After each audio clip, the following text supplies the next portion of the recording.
ఆయన ఆది నుండి కూడా ఉన్న దేవుడు. పరిశుద్ధ గ్రంథంలో యేసుక్రీస్తు ప్రభుల వారి లోకంలో ఉన్నప్పుడు పరిసయ్యులు, శాస్త్రులు వారందరితో కూడా మాట్లాడుతూ ఒకరోజు ఆయన ఇలా అన్నాడు, అబ్రహాము నా దినములను చూడవాలని ఎంతగానో ఆశపడ్డాడు అని చెబితే వారందరూ అన్నారు, ఏంటండి అబ్రహాము మీ దినాలు చూడాలని ఆశపడ్డా? నీకు ఇంకా 50 సంవత్సరాలైనా లేవే, నీకింకా 50 సంవత్సరాలైనా లేవే, నీకు అబ్రహాము తెలుసా?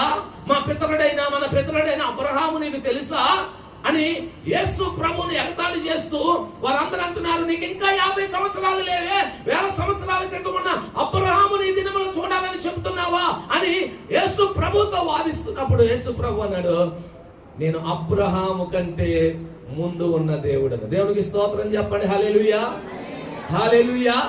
మన దేవుడు ఎలాంటి వాడు అంటే అబ్రహాము కంటే ముందున్న దేవుడు, ఈ సృష్టి కంటే ముందు